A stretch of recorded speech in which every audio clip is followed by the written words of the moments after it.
Gracias, Alejandra. Muy bien, buenos días, Franklin. En primer lugar, saludos. Gracias por su presencia a los doctores Samuel Ardearán, Guillermo Mariaca, Andrés Cosel, que son miembros del Tribunal de la Defensa de la tesis que ha presentado Franklin Anaya Georgis para obtener el doctorado en estudios sociales. Una tesis titulada Educación, Artes y Desarrollo Cognitivo, un estudio de caso comparado. A mí me toca hacer la presidencia de esta sesión. Mi calidad de director del CESU, quiero resaltar este evento. Es la segunda tesis que se va a defender en el marco de la primera versión del doctorado en estudios sociales. Y es una satisfacción aparte que esté Franklin con nosotros. Él fue estudiante nuestro en la carrera de sociología en la licenciatura hace varios años y hoy día tenemos el gusto de que esté en el CESU presentando su tesis doctoral. Vamos a proceder de la siguiente manera. Franklin va a disponer de alrededor de 40 minutos para hacer la presentación de los aspectos centrales de su trabajo y luego pasaremos a los comentarios y o preguntas de los miembros del tribunal, a quienes otra vez agradezco de manera fraterna por su apoyo a esta acción académica, a este esfuerzo académico de la Universidad Pública de Bolivia. Franklin, tienes la palabra. Muchísimas gracias, distinguido querido doctor Fernando Mayorga. Saludar a los miembros del tribunal, mencionarles que es un honor estar aquí ante ellos para poder exponer los datos de este trabajo. Y también agradecer a Alejandra Ramírez como tutora. Cuando disponga, puedo comenzar con la exposición, doctor. Adelante, por favor.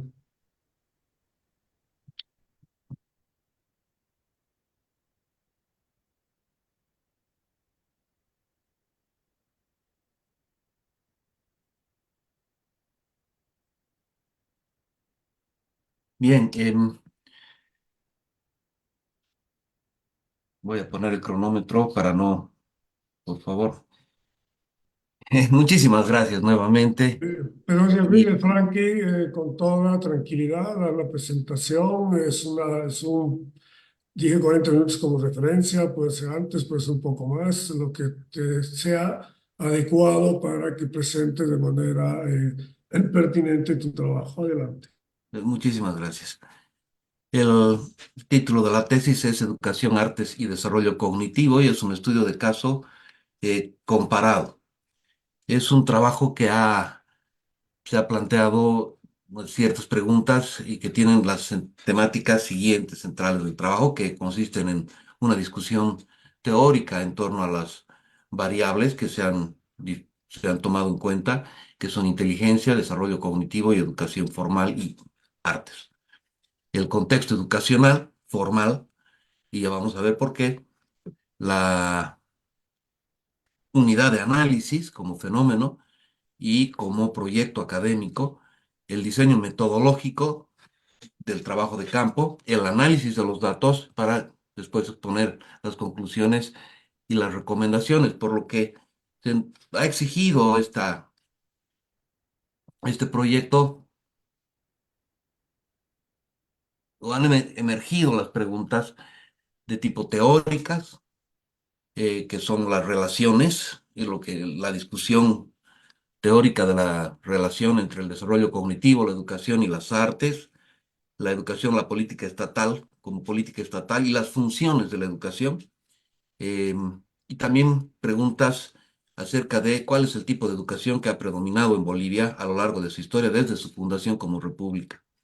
Todo eso lo vamos a ir viendo, pero también hay preguntas contextuales que nos han llevado a analizar estas funciones, nos han llevado a estudiar experiencias educativas que salen de las políticas estatales y también empíricas, que son los datos que vamos recopilando a lo largo del trabajo de campo. Vamos a empezar a conceptualizar. Lo hemos visto, está en el trabajo de tesis, pero debemos formalizar la conceptualidad, la concepción que tenemos conceptual acerca de inteligencia y desarrollo cognitivo. Y por inteligencia entendemos las capacidades naturales del individuo para resolver problemas y adaptarse al medio ambiente. Es es una concepción bastante corriente, pero lo que nos lleva a nosotros es a decir que es un objeto natural de estudio. La inteligencia es un objeto natural de estudio. Y el entorno cultural, donde se desarrolla la cognitividad de esa inteligencia, que hace el desarrollo cognitivo, que es la otra cara de la moneda, la abordamos desde un aspecto formal de la misma, que es la escuela. La escuela, porque si bien en la cultura todo puede ser educación, la escuela, al ser de carácter formal, como política estatal, nos permite hacer interpelaciones y críticas y nos permite hacer un estudio con estándares que nos permitan, como en este caso, realizar comparaciones. Hemos revisado las teorías al respecto. Aquí colocamos algunos, no hemos descuidado los clásicos, Piaget y Vygotsky, son ineludibles en las discusiones actuales, pero también hemos tomado a Brunner, a Gardner, a Sternberg y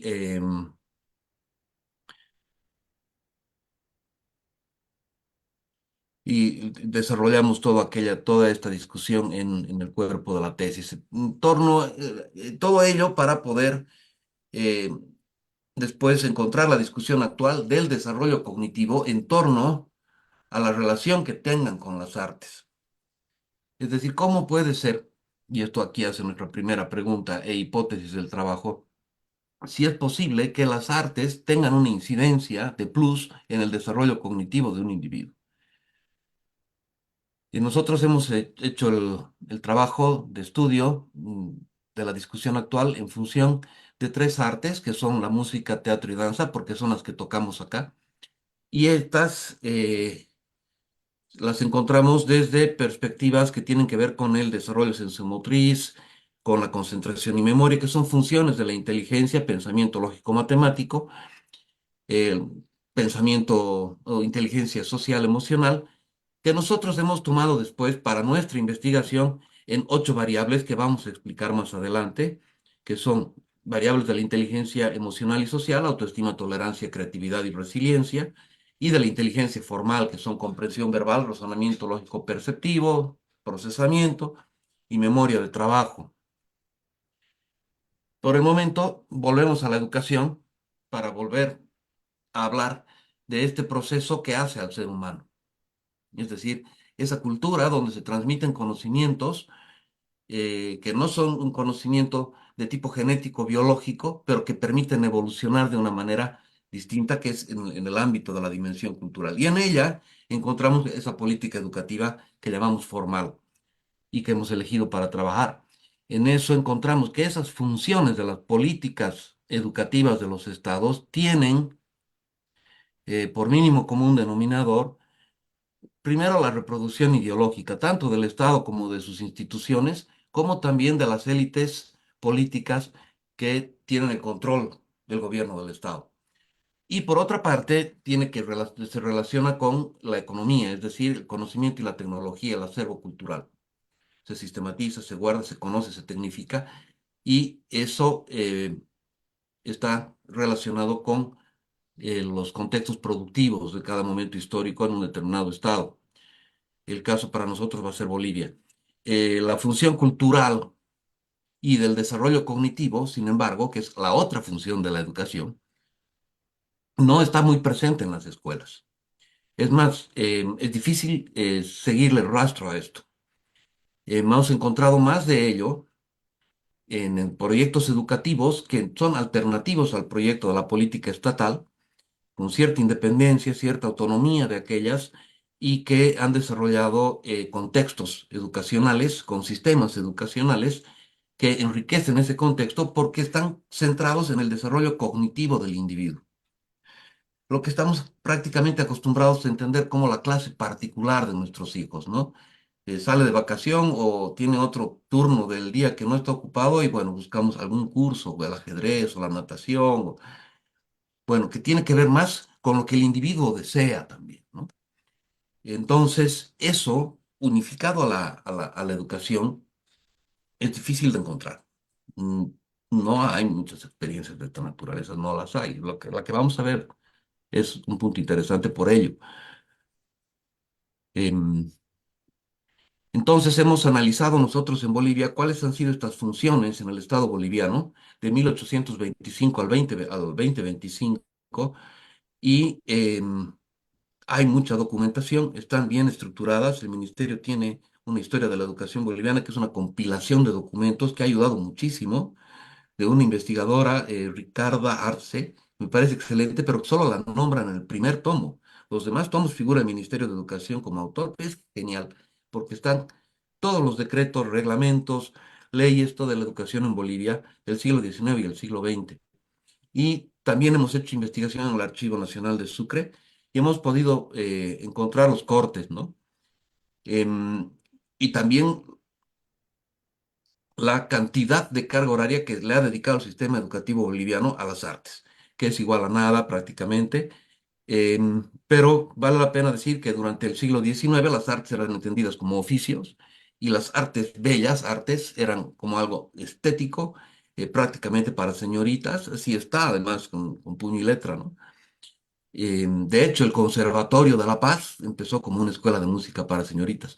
En el siglo XX, las reformas tienden un poco más a nutrirse de experiencias pedagógicas que se daban en Alemania y en Francia y incorporan elementos pedagógicos de la psicología a las leyes, como es el caso de la Reforma Educativa Nacional del 55 y estas, pero no son llevadas a la práctica nunca. Siempre en Bolivia, durante todo su contexto, ha funcionado la educación en base a la reproducción ideológica, ya sea del Estado del siglo XIX, ya sea del Estado de los liberales de principios del siglo XX, o del Estado nacional a partir de los mediados del siglo XX hasta finales del siglo, ¿no?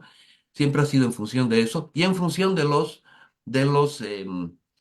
los contextos productivos que había en Bolivia, que eso es fácil de seguir, porque en esas cuestiones extractivistas encuentras la minería. Por ejemplo, en el siglo XIX eran muy claras las tecnificaciones en agricultura y en construcción civil aplicado a minas, ¿no?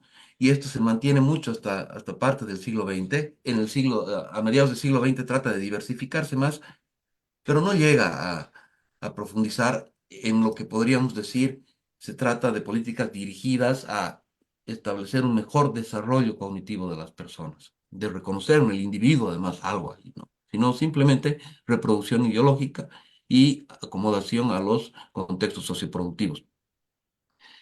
La ley del 94, la 1565, es una gran ley que incorpora muchas de estas cosas, pero que muere muy joven, ¿no? Pero trató de incluso hacer todo un proceso de formación docente para la aplicación de las nuevas corrientes pedagógicas del desarrollo cognitivo. La ley 070 tiene muchos enunciados, pero ninguno se aplica y queda ahí. Es decir, ya vamos a ver también eso. ¿Por qué? Pero hemos revisado además experiencias alternativas. Entonces, ¿qué es lo que nos dicen las experiencias alternativas? En el mundo hemos encontrado experiencias muy interesantes que no voy a detallar ahora, que están en el trabajo, pero que en Bolivia vale la pena mencionar como Guarizata, la educación indígena, los primeros 10 años. Es una experiencia que se reproduce en el Valle Alto de Cochabamba en algunos lugares y cosas más contemporáneas, es que estas son de las décadas del 30, como el trabajo realizado por Magíster Silvano Biondi con la Escuela Emprendedora de Desarrollo Económico, Social y Cultural, donde son las personas, las colectividades, las que van generando la perspectiva de un modelo educativo que ellos desean para su contexto. Es decir, va a responder a su cultura, a su subjetividad, a su cosmología, quiere también alguna filosofía, como es el caso del Instituto Laredo en 1960, que responde a un paradigma de lo nacional que viene a ser construido por la generación que había luchado en las trincheras del Chaco, ¿no? Es decir, venía con una identidad muy marcada, con la tragedia a cuestas, ¿no? De tener que construir un país. Bueno, uno de esos recursos era generar una educación, pero que en este caso sale del contexto de la política educativa. Es decir, que emerge, como decíamos, desde lo ciudadano, vamos a decir, hacia arriba, hacia el Estado, como una interpelación, como una propuesta, en la cual el Estado además es socio, es decir, es una relación amor-odio bastante interesante a lo largo de las décadas y que saca chispas, ¿no? Hasta que en su máxima expresión, con la ley 070, por ejemplo, se desconocen ya lo que eran, como había subsistido varias décadas esta institución, los proyectos de naturaleza experimental y piloto. Se cierra, la educación es única.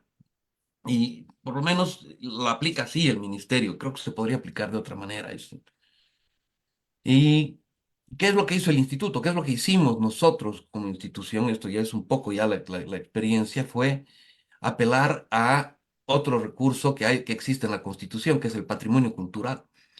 Y logramos hacer que sea un patrimonio cultural y que está protegido por Constitución, que lo vuelve inalienable, inembargable e imprescriptible.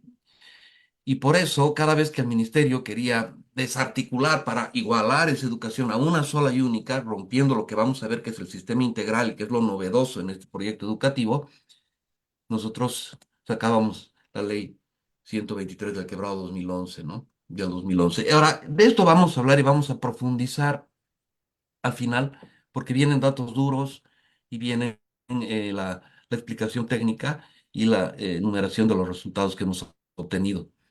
Quisiera eh, pedirles que aguardemos hasta el final para poder ingresar un poco a lo que es la unidad de análisis, para que no se convierta, digamos, en un argumento de fuerza, porque es muy, muy emotiva toda la historia y la intersubjetividad que generamos como comunidad educativa. Y este trata de ser un trabajo experimental que habla de un objeto natural y que por lo tanto tiene que trabajar en ese sentido, que es lo que me interesa que se evalúe. Por lo personal, está lleno de emociones todo este camino recorrido durante 17 años y por supuesto es algo que compromete mi pensar, mi sentir y creo que una manera de poder abordar ha sido tratar de hacerlo de la manera más positivista posible para no ser yo un sesgo en todo eso y eso que es difícil, aún así, y por lo que para armar, organizar ese andamiaje metodológico, he ido dialogando con varias personas. ¿En función de qué? De que esta institución, esta propuesta educativa, eh, incorpora a la educación formal una educación artística. Es una escuela de locos, es decir, ¿cómo puede ser que además de venir en la mañana, tenga que venir en la tarde? He tenido estudiantes que me han dicho así, oye, Quilín, está mal este colegio, hay que volver en la tarde. Pero después de 2 semanas, ese niño estaba completamente feliz y su mamá lo andaba buscando por todas partes, no quería salir del colegio. Y eso es algo raro en Bolivia. Y de experiencia, por lo menos lo primero que querías hacer cuando no era el área es irte a tu casa o a la cancha de fútbol o a algo más interesante que el simple sistema de la política educativa. Entonces, este incorpora la educación artística y genera otro turno. Fíjense que en 10 años que dura el ciclo en el Instituto Laredo, de tercero de primaria, sexto de secundaria, son 12.000 horas de educación formal. Eso es en cualquier colegio de Bolivia es eso, porque además el ministerio exige que se cumpla ese contenido y además tiene ciertos manuales para hacerlo, ¿no? Llega hasta el aula prácticamente, le da al profesor, ¿no? Un libro con animes donde le dice qué debe hacer y qué debe enseñar. Entonces se controla de esa manera, ¿no? Responde a lo ideológico. Pero además en el Laredo la idea de incorporar los artes significaron 7.000 horas de incorporación, 7.000 horas de música, de danza y de teatro, que los niños hacen también como si estuvieran, pues, fueran parte de la escuela, ¿se dan cuenta? Y es casi igual. Entonces es una exposición sistemática que con el tiempo ha ido estructurándose en formalidades académicas muy competitivas, em, y poco a poco hemos ido contando con los profesionales idóneos y las relaciones necesarias para poder evaluar y mejorar nuestros currículos en artes, porque no ha sido así el comienzo, ¿no? El comienzo no ha sido así, ha sido con un pianito y un coro, ha sido en una casita muy chiquita en la 16 de Julio y Sucre, que va a estar también algo de eso en lo que pienso decirles al final. Así que no me voy a adelantar más en esa subjetividad Y vamos a decir que entonces en el Instituto Laredo, en el que nosotros trabajamos hoy, tiene tres líneas artísticas, que son la música, la danza y el teatro, y que nos dedicamos a buscar cómo han incidido durante esos 10 años, esos 7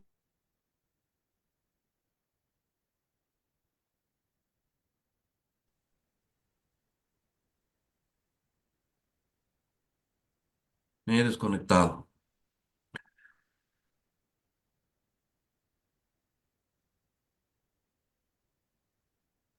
Está bien, te estamos viendo y escuchando, Franklin. Puedes continuar.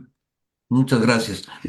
Em, y lo primero, como les decía, dialogando y pensando mucho, incluso llegué a hacer una experimentación previa en el año 2015 de hacer comparaciones de desarrollo cognitivo con poblaciones homogéneas de jóvenes, homogéneas en el sentido sociocultural, económico, de acceso a servicios y lo más parejo posible en términos materiales y culturales, quiero que no hayan estado expuestos a una sistemática artística como los niños de esta institución, que vamos a llamar el grupo experimental, ¿no? Y con los de control, el grupo,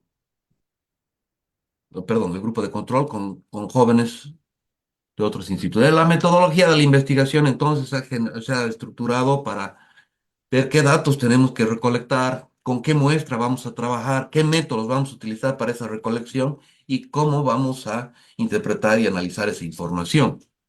Entonces, esto es importante porque el abordaje del trabajo de campo suponía poder aproximarnos a colegios donde pensábamos que teníamos esas poblaciones homogéneas. Todavía las pensábamos, yo las intuía, pero no podía estar seguro. Y para eso necesitaba mucha confianza con las personas que puedan trabajar ahí, profesores o directores. He contado con eso, con esa confianza. He podido conversar con ellos, he podido observar a la población estudiantil, pero sobre todo he podido revisar los RUAS desde del sistema del ministerio, donde están todos los datos de esta naturaleza de cada estudiante. Y también, una vez elegidas las instituciones, elaborar una encuesta de muestreo donde recolectaba todos estos datos nuevamente de cada uno de los estudiantes y con los cuales he podido ir depurando cuáles eran lo más homogéneos posibles a la población que tenemos en casa para poder hacer la comparación. ¿Sí? Entonces se configuran los grupos de control experimental y después, a partir de aquello, se elaboran diseños metodológicos para el abordaje de este contraste. ¿Cómo se iba a hacer? Bueno, cualitativa y cuantitativamente para poder tener una triangulación de estos datos. Por eso hemos trabajado las variables de la inteligencia emocional, que les decía son autoestima, creatividad, tolerancia y resiliencia, desde métodos cualitativos, que son los grupos focales en nuestro caso, y entrevistas narrativo-biográficas.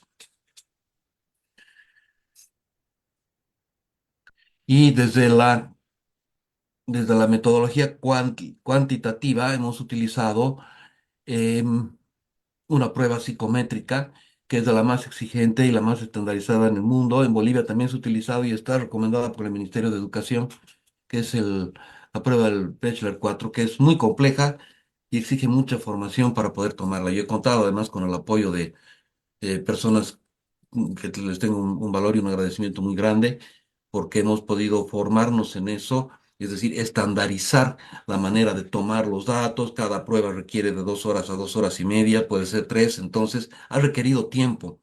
Han sido muchos meses de trabajo de campo entre cada una de las partes con las que se ha dividido el trabajo, ¿no? Esta ha sido la más larga, pero para recolectar los datos, porque después viene el tema de la interpretación y ese es otro proceso muy largo también. Se toma individualmente, además, ¿no es cierto? No, no es grupal como el grupo focal o la encuesta narrativa. Con estos instrumentos que están bien expuestos en el reporte de la tesis, trabajamos comprensión verbal, razonamiento perceptivo, velocidad de procesamiento, memoria de trabajo y el coeficiente intelectual total. Es decir, elementos de la inteligencia que se pueden medir, son susceptibles de medición y también son susceptibles de interpretación cualitativa, pero para nuestro caso nos ha servido para contrastar lo que está ocurriendo con la parte cualitativa. ¿Qué nos han dicho estos datos? Primero, en función de esta inteligencia emocional y social. Bueno, hemos trabajado, como les decía, desde lo narrativo biográfico. Hemos generado estos cuestionarios, han sido resueltos y hemos ido clasificando las respuestas de cada estudiante en función de 5 ejes temáticos negativos y 5 ejes temáticos de carácter de tendencia positiva en el contenido de la respuesta. Por ejemplo, sentimientos, aquí, ¿no? Sentimientos y pensamientos negativos al enfrentar una situación problemática. Me sentí confundido al enfrentarlo una vez, pero al enfrentarlo una vez ya estaba mucho mejor y no sentía que hubiera sido un problema. Entonces ahí podemos encontrar elementos de resiliencia, elementos que consideramos que pueden haber creatividad al enfrentar un problema y de autoestima, ¿no? Comparado con esta otra respuesta, por ejemplo, estaba anulada con cada decisión que podía tomar, indecisa o temía entrar en pánico, que te muestra más bien esas capacidades todavía en desarrollo, porque hay un elemento importante aquí. Yo puedo decir que esa persona toma conciencia del momento en el que se encuentra, es decir, no sabe no es que no sabe lo que le ha pasado, lo sabe y lo está expresando, entonces es una capacidad también que se valoriza. Y se van clasificando finalmente todas esta cantidad de respuestas que hemos tenido en función de estos ejes. Las tendencias negativas en las categorías narrativas biográficas muestran un mayor pronunciamiento en el grupo de control que en los grupos experimentales expuestos a las artes.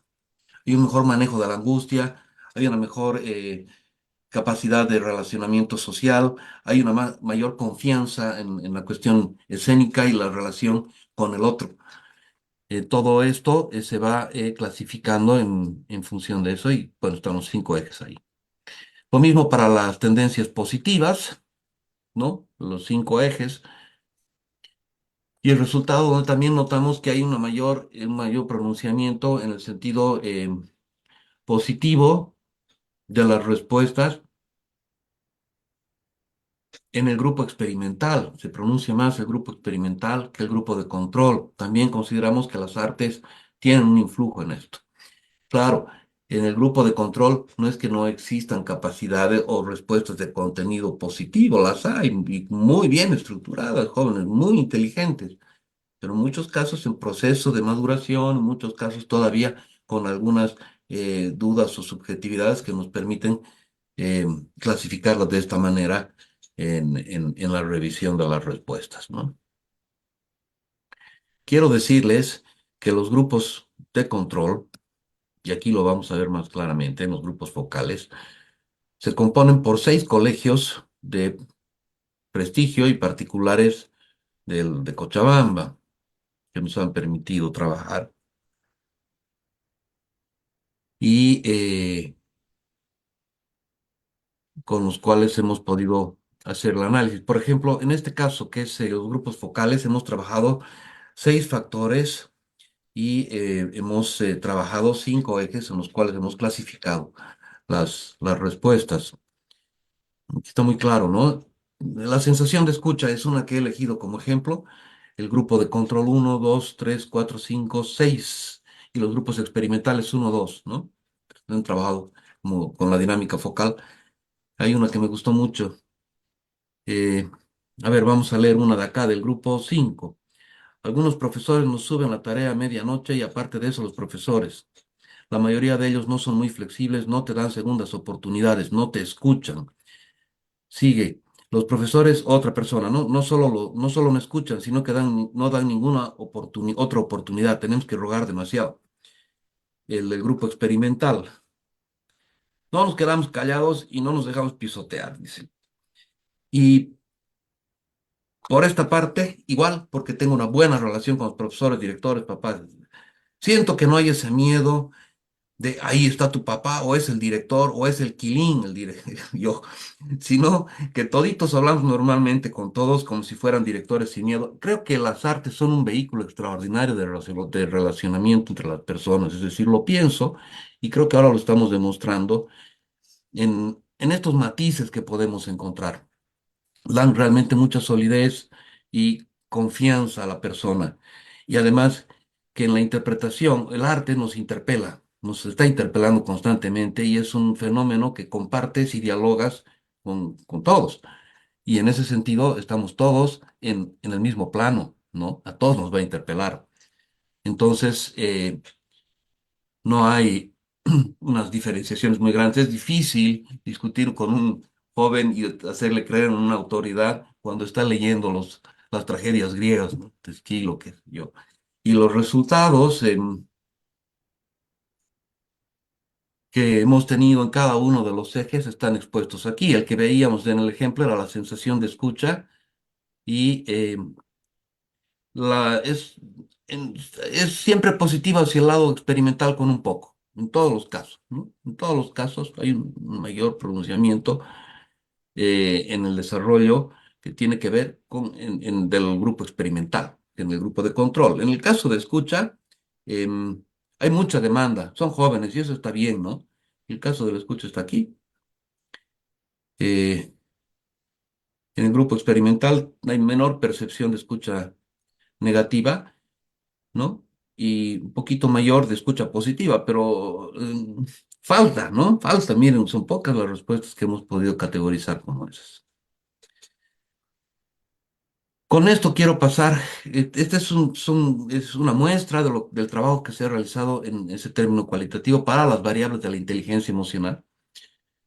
Y ahora nos vamos a la inteligencia formal, donde hemos trabajado, como les decía, con la escala Bechler de inteligencia y donde podemos nosotros apreciar acá ya en cada una de las variables que trabajamos, verbal, lógico, perceptivo, velocidad de procesamiento y memoria de trabajo,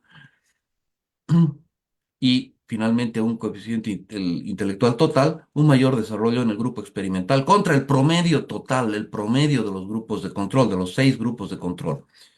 Porque podemos ver acá, por cada grupo de control, ¿no? Hay eh, colegios que tienen muy buen, todos están muy bien, todos están muy bien, ¿no? Son matices, como digo. Aquí lo que podemos encontrar en la escala es que entre 90 y 100, y 110 es la normalidad, lo que se entiende, y a partir del 110 es normal alto, y si vemos acá, por ejemplo, hay algunos elementos entre el grupo 6 y el grupo experimental, que es el uno de la derecha, que están muy cerca en el coeficiente intelectual total, pero donde encontramos una paridad muy cercana, ¿no?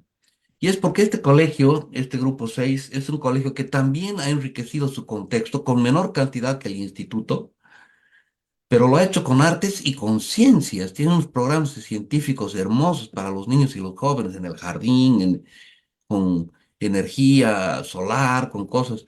Y el resultado se deja ver además en la tonalidad de la persona, ¿no? En todo el tiempo nos ha perseguido esto, así muy de cerca, en algunos momentos incluso también con expresiones más elevadas, en este caso del grupo 6, pero en la generalidad es todo muy cercano, pero en proceso de desarrollo. El grupo experimental siempre va a despuntar un poco más en estas capacidades medidas del desarrollo de la inteligencia. Aquí podemos ver ya por cada una de las pruebas que hemos tomado que componen el texto, ¿no? Bueno, ya es una elaboración más fina y por supuesto las interpretaciones y todo están ya desarrolladas no vamos a entrar en mayor detalle aquí, creo que con las variables generales nos alcanza para poder ver que en la comparación también encontramos un mayor desarrollo del grupo experimental que consideramos ha alcanzado este punto por la exposición formal a las artes. Hemos hecho comparaciones al interior del grupo experimental por cada una de las artes que los jóvenes profesan, música, danza y teatro, y hemos podido encontrar cosas interesantes que nos permiten validar las teorías de que la inteligencia es un compuesto de elementos y potencias, y que de acuerdo a un determinado contexto se van a desarrollar más unas que otras. Y eso aquí es muy claro. Por ejemplo, si vemos el índice de razonamiento perceptivo, esta columna de acá, el grupo de danza tiene mucho mayor desarrollo, ¿no?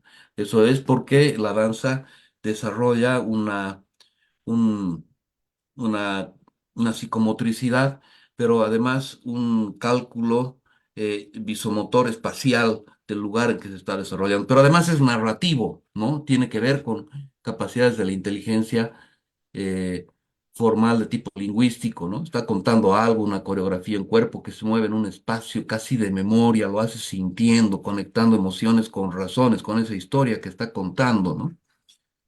Y para teatro, por ejemplo, encontramos en mayor, mm, mayor cantidad de datos en comprensión verbal. Los chicos de teatro son matices los que nosotros llegamos a detectar a través de instrumentos sensibles a la inteligencia y que hacen esa diferencia que nos permiten decir, bueno, sí, la inteligencia es un compuesto que se va a desarrollar de acuerdo a, a las potencias que tiene y al contexto en el cual se está desenvolviendo el individuo. Y, en fin, es muy parejo también. Esto es interno en el grupo experimental, con lo que llego a las conclusiones donde decimos que la hipótesis es de carácter positivo, es decir, una persona que está expuesta durante un tiempo de escolaridad a las artes de manera sistemática tiene mayor desarrollo cognitivo que quien no. Como hemos dicho, son matices pequeños, detectados con instrumentos y con escucha sensible.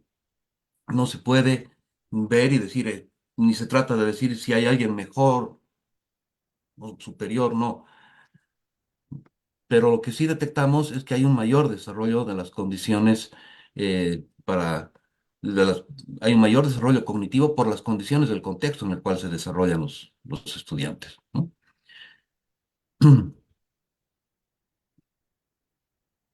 Entonces, las principales conclusiones, además de comprender ese total de la inteligencia como un compuesto, eh, y podemos poner aquí algunos ejemplos, porque lo importante era llenar los vacíos en función de cómo inciden las artes en el desarrollo cognitivo de lo investigado hasta ahora. Nosotros podemos aportar a ese espacio que está en desarrollo, que por ejemplo en el término de creatividad, de la creatividad, un elemento de la inteligencia emocional, la música, el teatro y la danza, ¿no es cierto?, requieren siempre constantemente la puesta en escena de ideas y de improvisaciones de manera creativa.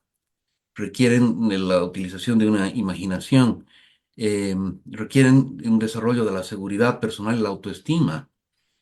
Y por supuesto, eso va a ir generando una capacidad de pensar fuera de lo estándar, fuera de la caja, entre comillas, como también podemos ver elementos de comprensión verbal y memoria de trabajo, de inteligencia formal, ¿no? En términos de atención sostenida, concentración y resistencia a las distracciones, memoria y capacidad de estructuración de las ideas, incluso lo que se llamó en el siglo XIX apercepción temática en las filosofías de la conciencia y primeras ciencias de la conciencia. Hay una mayor movilidad en ese sentido que el arte genera desde su praxis.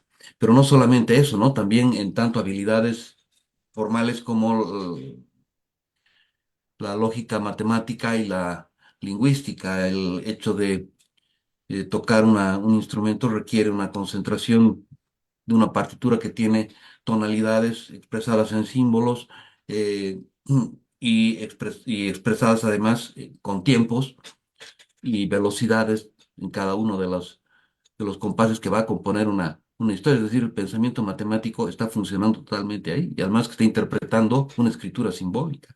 Pero además está contando una historia, tiene una introducción, tiene un desarrollo, una eclosión y una conclusión, y tiene que sonar a eso, ¿no?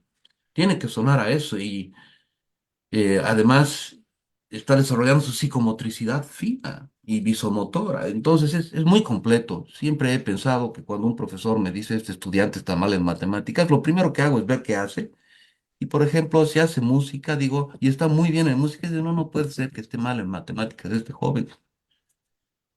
Tiene que estar mal el profesor o algo del curso o algo del contexto que está haciendo eso, porque él tiene las capacidades plenas y las facultades para desarrollarse en ese sentido.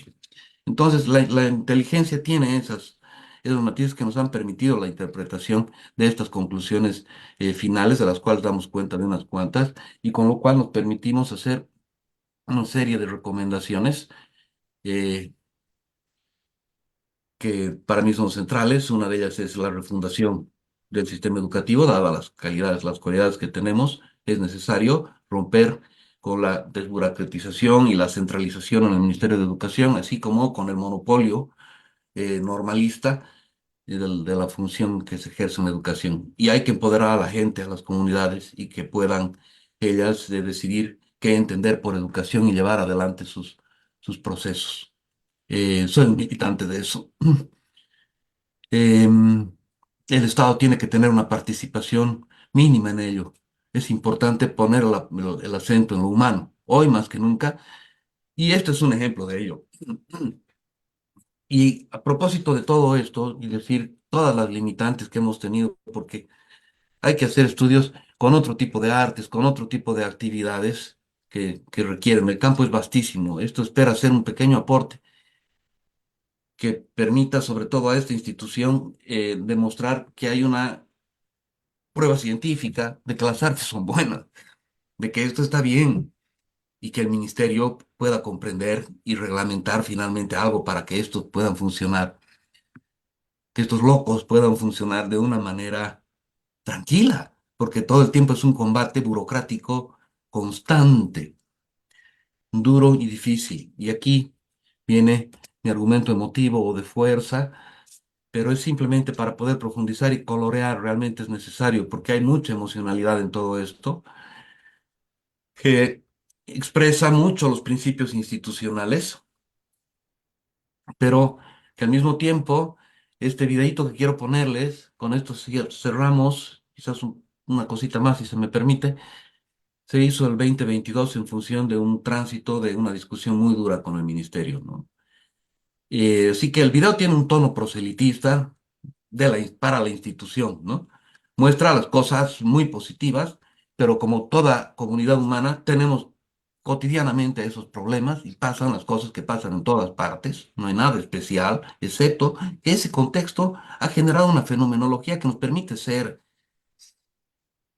y que es importante que continúe. Y por lo tanto, se hizo este videíto de 7 minutos el 2022 y pensé que era la mejor manera de contextualizar. Yo realicé la estructuración de las ideas en todo esto y la realización y edición la hizo Hugo Dugarte de una manera genial. Lo voy a poner. Bienvenidos al Instituto de Educación Integral y Formación Artística.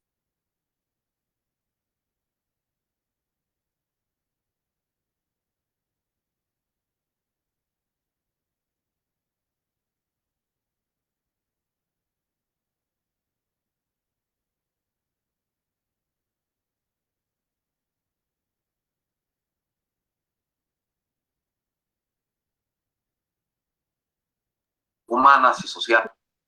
Perdón, ¿hay algún problema con el sonido?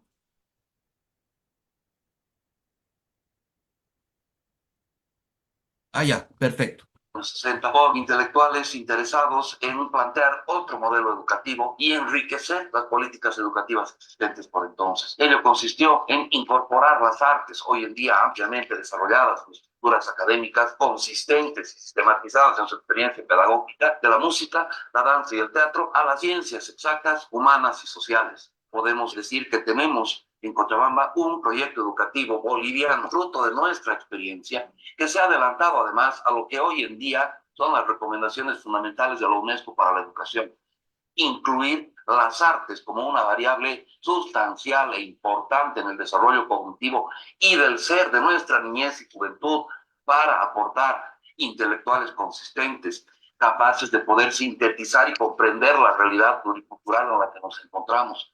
Ciudadanos que puedan dar soluciones a las problemáticas sociales y personas inteligentes, con seguridad emocional y con un desarrollo integral de todas sus capacidades cognitivas humanas. Esta institución experimental y piloto, ya hoy consolidada con una sistemática académica y administrativa que permite desarrollarse de una manera ya segura y consistente, está protegida por leyes específicas. La primera de ellas es la Ley 123 de mayo de 2011, que declara al Instituto Eduardo Laredo de Cochabamba como Patrimonio Cultural Inmaterial de Bolivia. La ley fue promulgada por el entonces presidente don Evo Morales Ayma. La Ley 839 de 2018, promulgada por el gobernador Iván Canelas de la Asamblea Legislativa Departamental, que declara Patrimonio Cultural y Educativo al Instituto Eduardo Laredo. La Resolución 06 del Parlamento Andino de junio del 2021 declara a esta institución como referente del patrimonio cultural y educativo de la zona andina de países.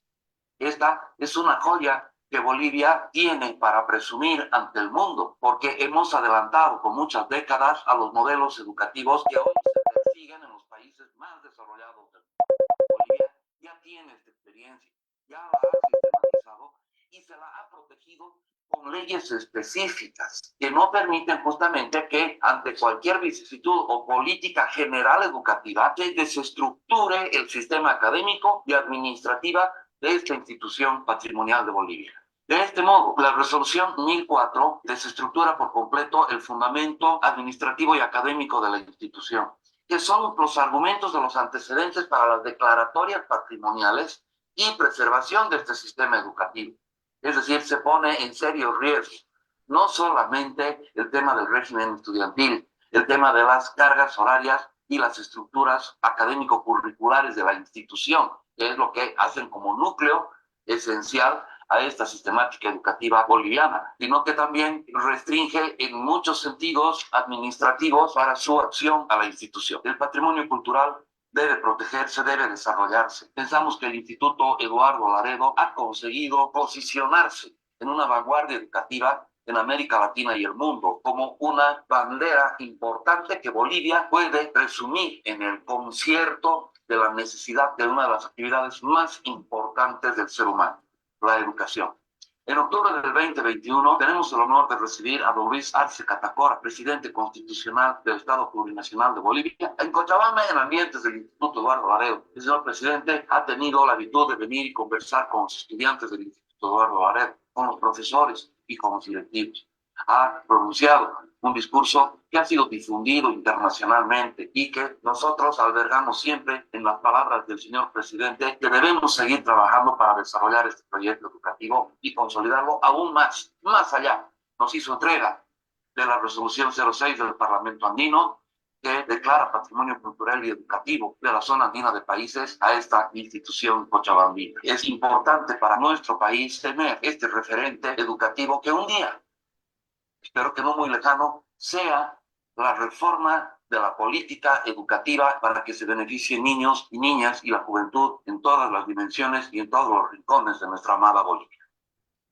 Pero solo los que estamos convencidos de lo que estamos haciendo, como es el caso de toda la formación desde quienes iniciaron el instituto, los profesores que continuaron, alumnos que reprodujeron la fórmula, son hoy exitosos porque creyeron en el proyecto que se estaba haciendo. Y hoy debemos reconocer ese proyecto, sin duda alguna, pionero y sin duda alguna que hoy nos enorgullece como bolivianos que hayamos tenido, nosotros los bolivianos, porque hay que creer en nosotros mismos, que sí lo podemos hacer, que sí lo podemos lograr. Mil felicidades a todo el elenco del Instituto Eduardo Laredo por ese compromiso con la educación, con la formación, con los niños, con los jóvenes que han pasado por estas aulas. Es para mí un honor dirigirme al presidente del Estado Plurinacional de Bolivia a nombre de todos mis compañeros y compañeras, como la presidenta del Centro de Estudiantes en este momento histórico. Señor presidente, quiero agradecerle por la educación fiscal que recibimos, pero además por una educación fiscal muy especial, la educación integral del Instituto Eduardo Laredo.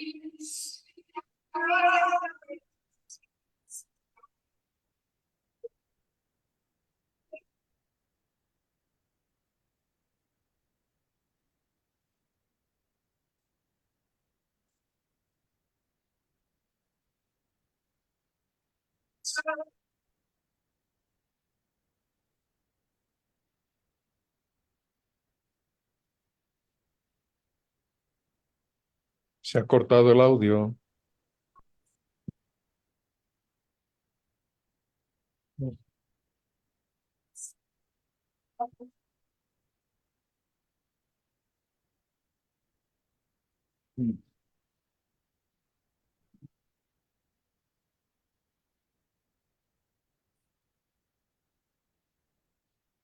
Franklin, se ha cortado el audio.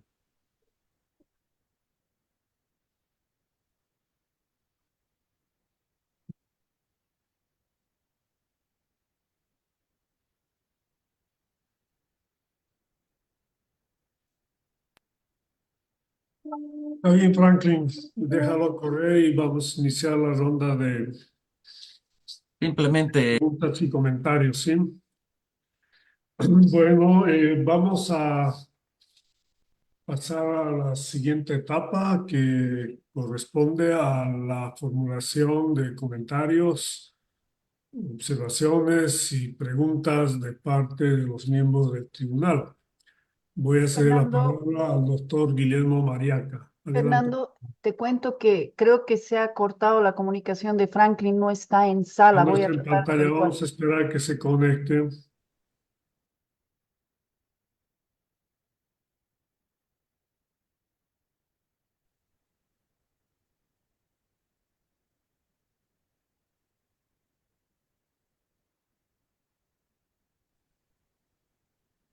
Si puedes comunicarte con, ahí está, Franklin.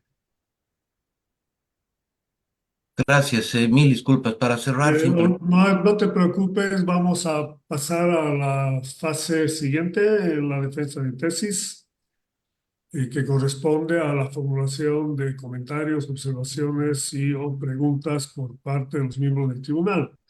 Y voy a ceder la palabra en primer lugar al doctor Guillermo Mariaca. Adelante, por favor. Muchas gracias. Tengo unas 2 o 3 consultas.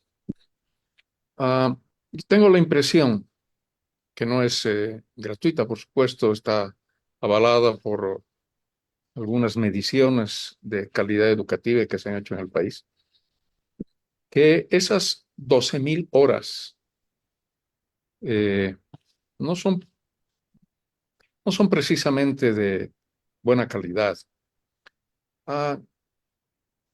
Y yo diría que tengo la impresión, esta sí es pura impresión, de que cómo se ha hecho el contraste, Franklin, entre 12,7, en verdad 12 más 7, y las 7.000 horas tienen adicionales, ¿no? Tienen el resultado que tienen en desarrollo cognitivo, etcétera, etcétera.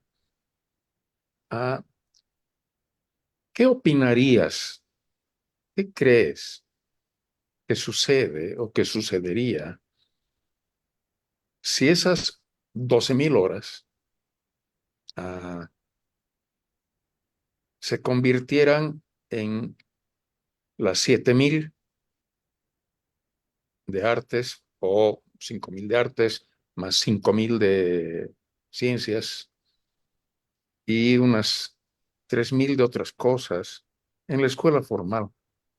Porque lo planteo de esta otra manera.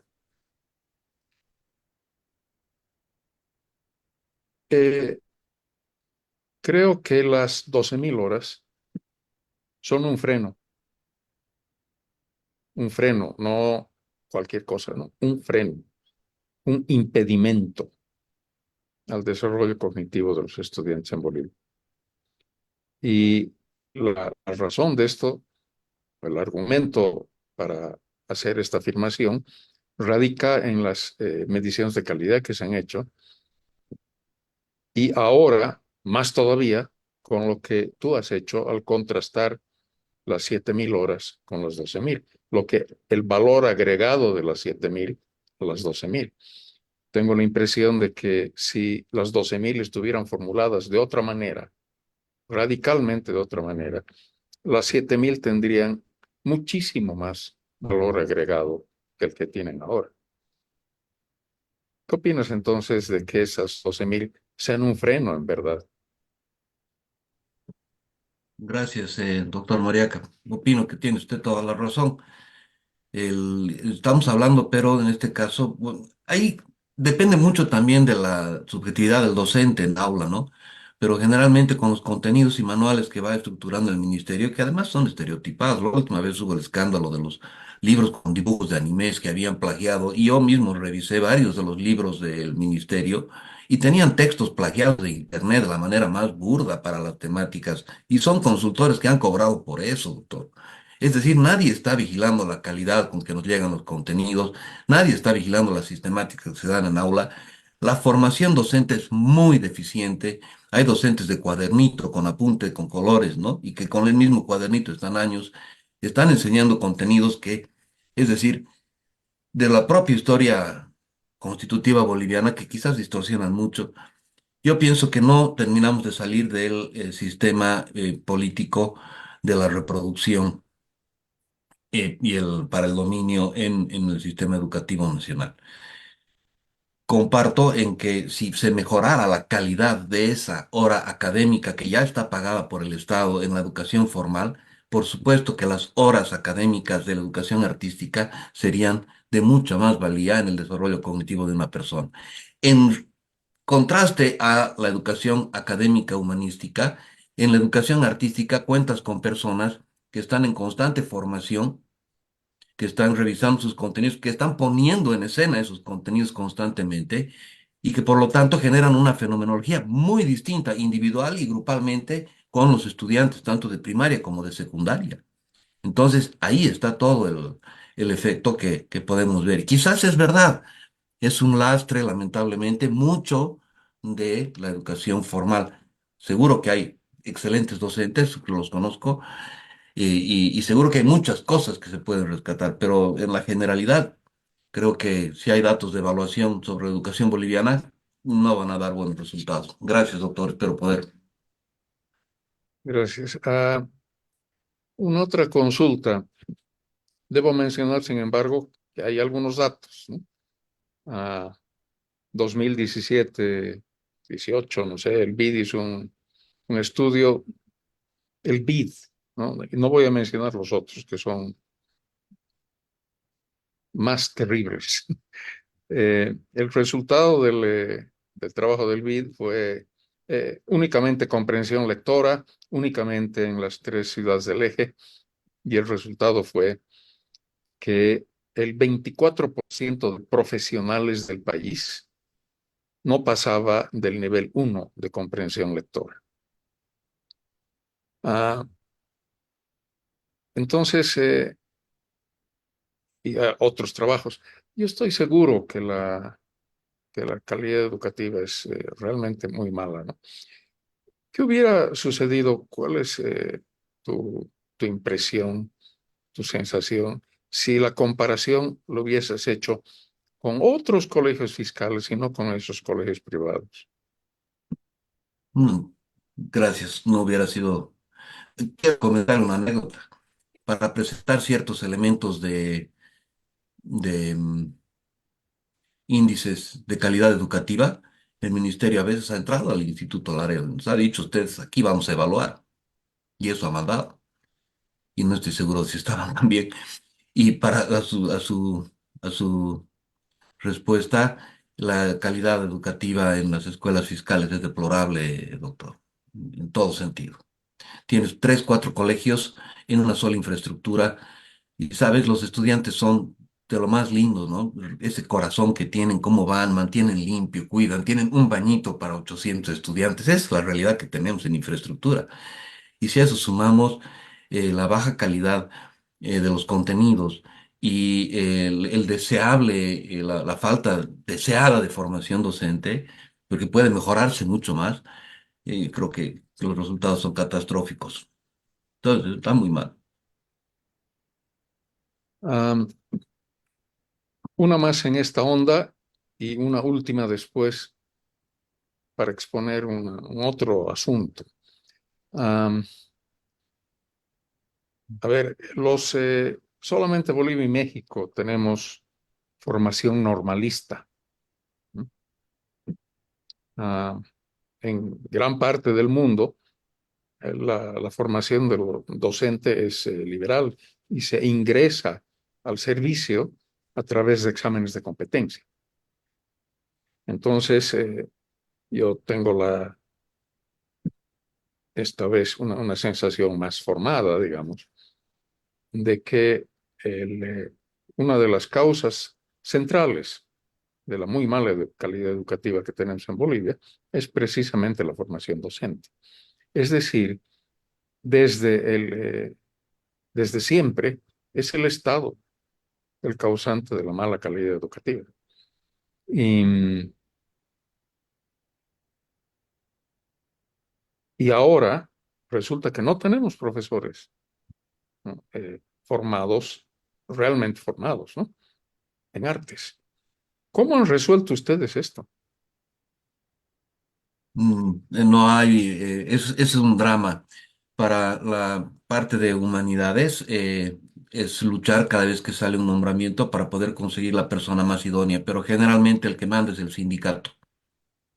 El sindicato que manda un docente, porque son cuotas sindicales, la cantidad de horarios, a veces no, hay otros casos que no. Pero hoy más que nunca.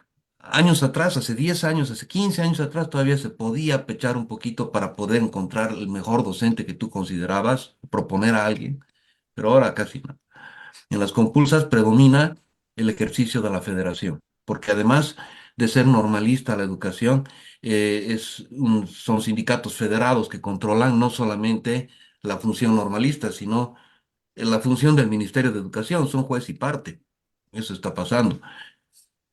Y para la parte de artes ha implicado mucho el drama de personas que se han ido afuera a estudiar muchos años, ¿no? Y que poco a poco, como les decía, las primeras décadas del Instituto Laredo han sido de pianito y coro, de pianito y coro, en condiciones que no son las que hoy en día se cuentan. Poco a poco ha habido una formación académica cada vez más sólida, más seria, se han ido quedando los profesores, hemos ido consiguiendo cantidad horaria, hay un aporte de los padres de familia que también permite eh, equilibrar esto la de la falta del Estado, y ahí sí tú puedes traer un buen docente que sabes que va a estar a la par. Pero y generalmente un buen artista tiene una formación filosófica, tiene una formación humana que también se desprende en la relación educativa, ¿no? No quiero satanizar, al contrario, tenemos en el instituto, por ejemplo, excelentes profesoras de primaria, pero de lujo, ¿no? Y también recuerdo haber tenido grandes profesores en secundaria. Pero poco a poco se va agotando, porque la gente se retira, se deja, y cada vez lo que yo veo es que llega cada vez más deteriorado. El cierre de la normal católica ha sido dramático, yo lo he sentido, porque he visto que la calidad de los profesores de la normal católica era muy buena, doctor. Es decir, tenía el sesgo religioso quizás, pero nunca he tenido problema con eso. Es decir, siempre han respetado todas las posiciones de conciencia, porque el colegio es laico. Pero eran excelentes, tenían una muy buena formación y no sé por qué a la decisión de cerrarlo, ¿no? Quizás porque la educación es única. En fin, sí, ha sido un proceso de autoalimentación y regeneración el instituto. Creo que le ha permitido alcanzar niveles. Ha habido mucha gente que se ha esforzado afuera, que ha estudiado, que alcanzó altos niveles académicos y que hoy está en Cochabamba y están ejerciendo funciones importantes en la academia, en el mundo artístico, y con eso se ha fortalecido el instituto, la mayor parte de sus alumnos. Gracias. Una última consulta en, en un sentido absolutamente distinto. Hace varios años atrás, muchos, se crearon estos consejos educativos de pueblos originarios. Hace muchos años también, yo tuve la oportunidad, por una paradoja, de realizar la evaluación de ese proyecto, que estaba financiado por la cooperación europea, ¿no? Lo que vi ahí es un énfasis en los que en ese momento eran 5 consejos educativos de pueblos originarios, había mucho énfasis en la enseñanza de la lengua, ¿no? Pero además, en algunos casos o en algunos momentos, había un interés significativo en incorporar, ¿no?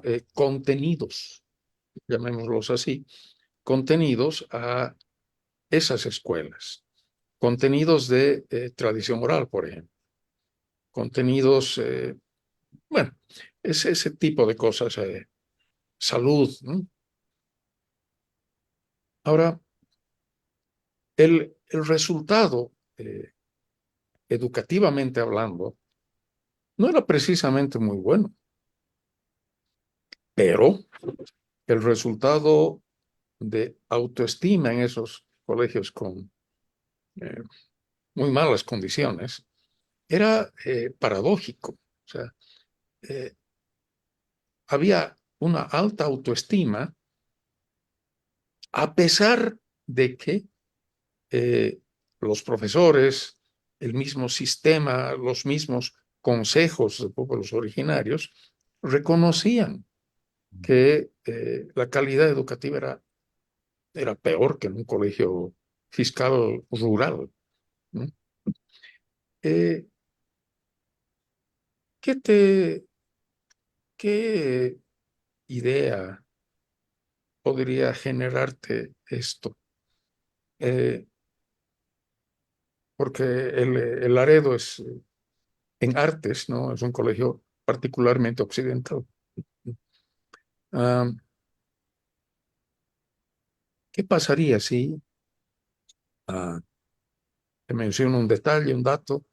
En la carrera de literatura de La Paz hay un archivo de más o menos 5.000 horas, ¿no? De narraciones orales en distintas lenguas.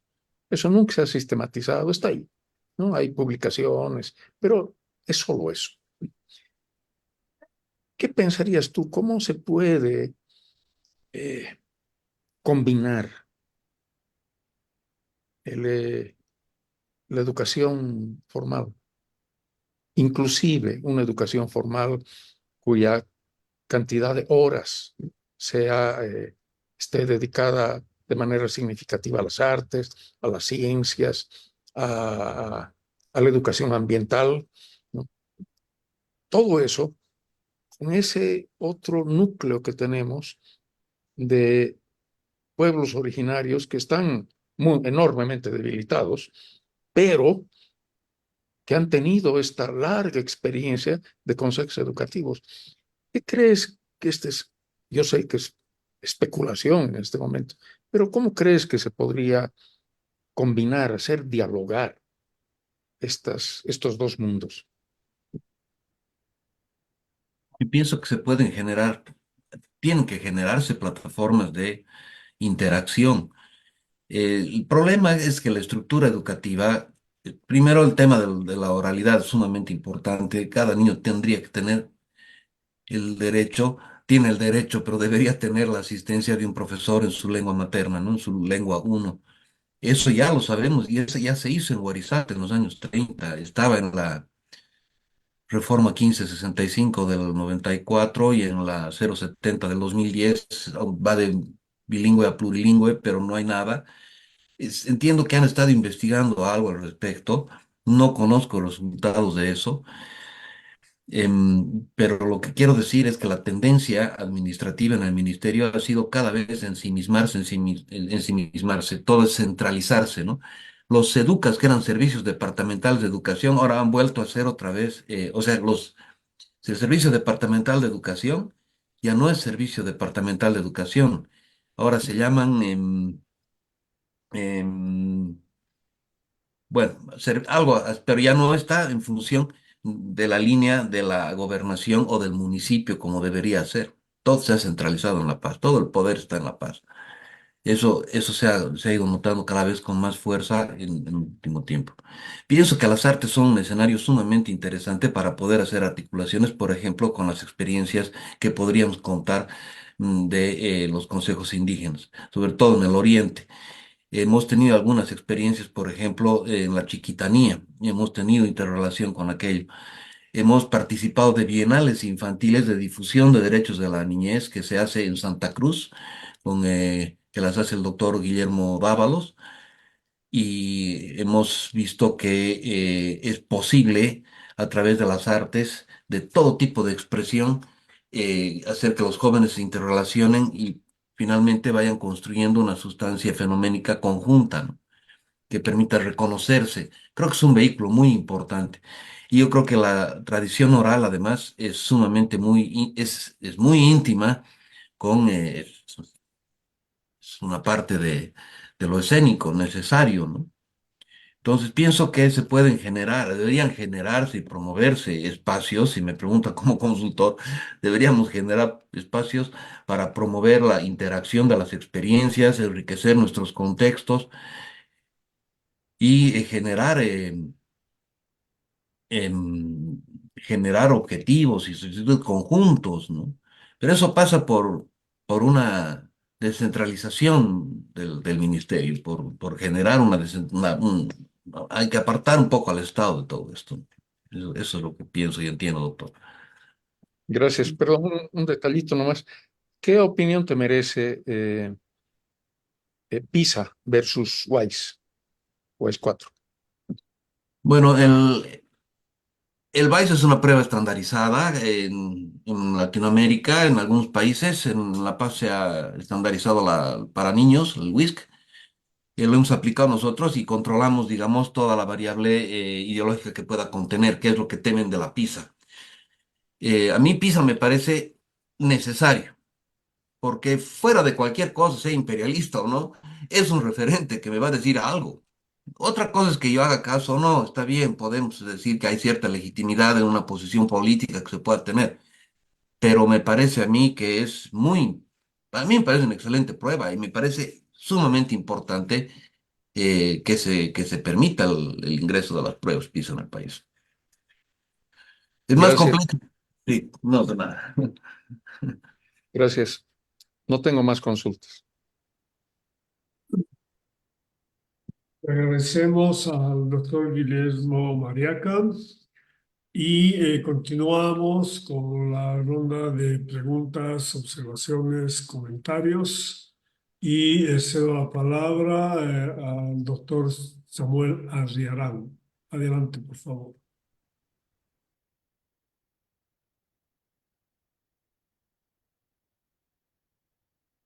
Muchas gracias.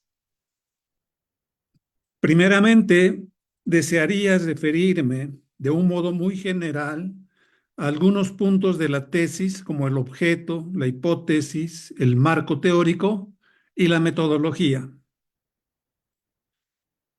Primero, el objeto de investigación.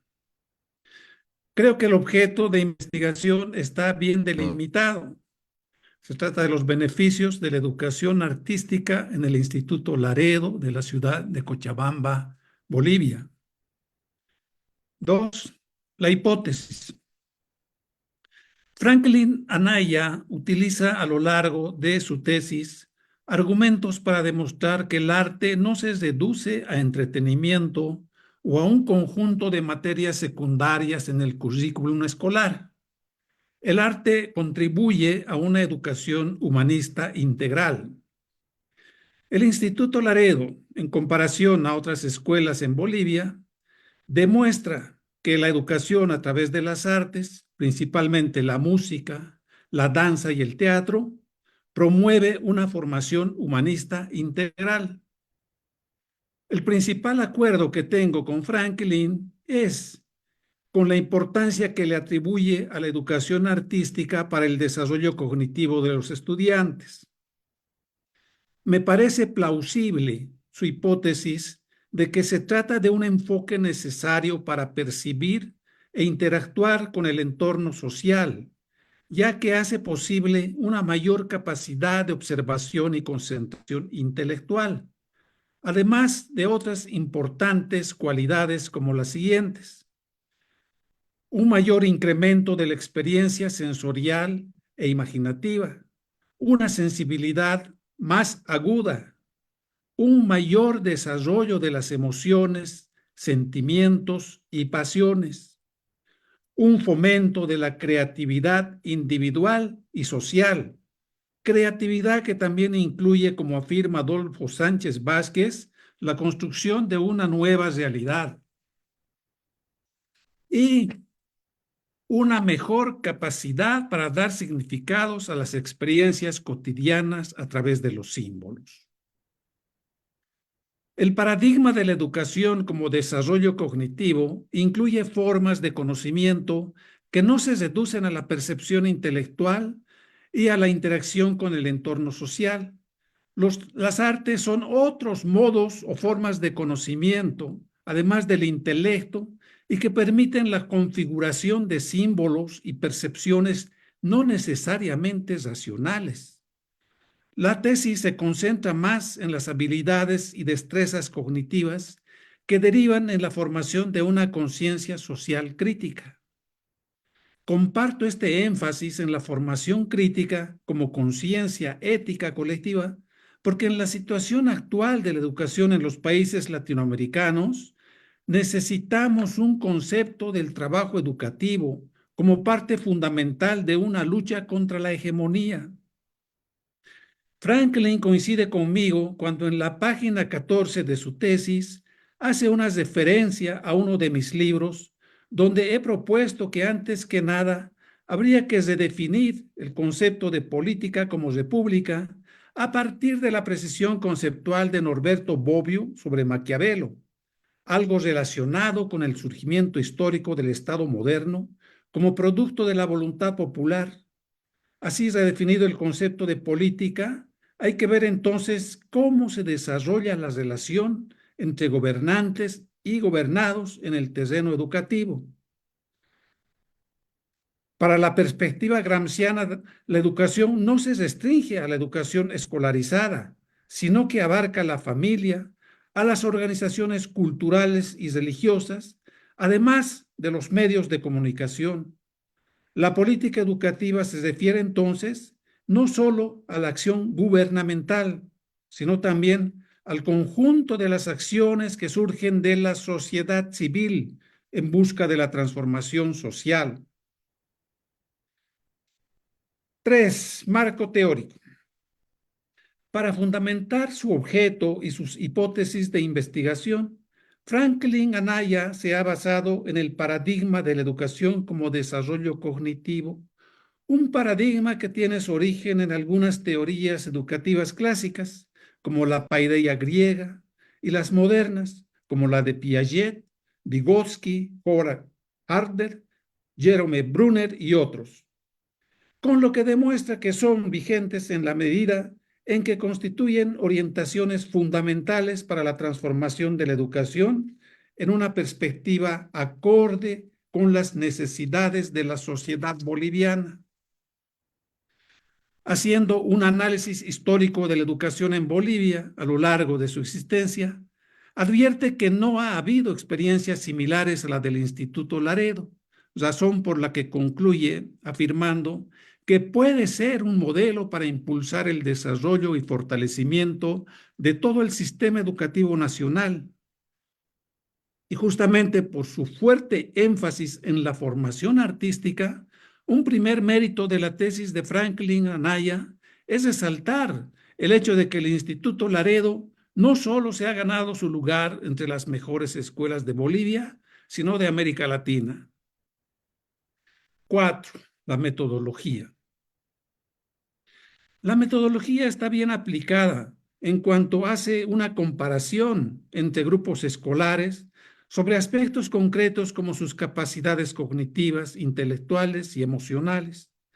Franklin se basa en una metodología muy rigurosa que detecta índices de comprensión verbal, razonamiento perceptivo, memoria de trabajo y velocidad de procesamiento.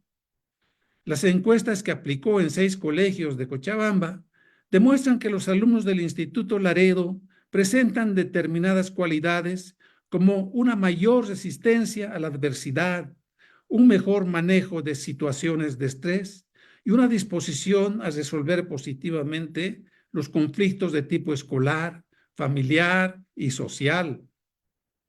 Sin embargo, creo que habría necesidad de una explicación filosófica que consistiría en pensar también el arte en términos de un potencial de crítica y autoaprendizaje. Tal como dice el filósofo Giorgio Agamben, un concepto filosófico de la educación trata de comprender su potencia.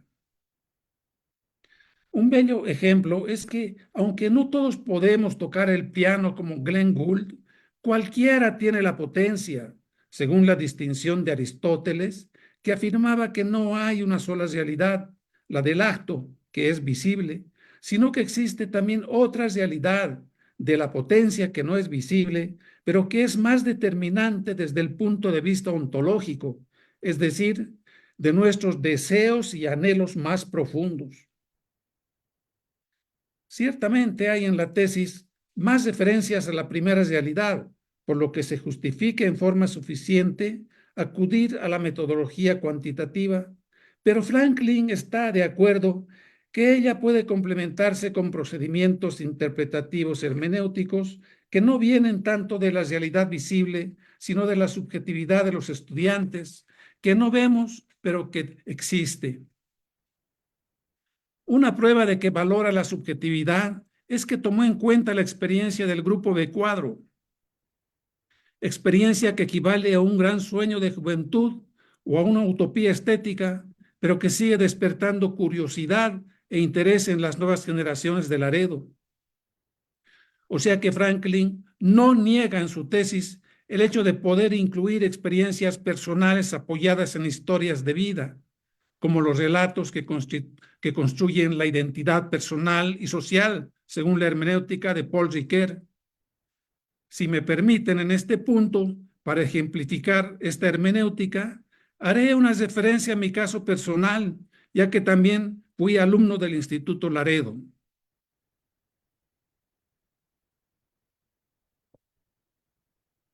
Ingresé al instituto al terminar la primaria, es decir, en primero de secundaria. Tenía entonces 12 años, pero en los 6 años que permanecí ahí, sucedieron acontecimientos que configuraron mi personalidad posterior. En el año en que ingresé al instituto, no había entonces ninguna materia de historia de los estilos, de los géneros y de los grandes compositores. Apenas se habían establecido cursos de solfeo, canto, armonía y teoría, que no eran de ningún modo teoría y estética musical. Estos cursos eran obligatorios.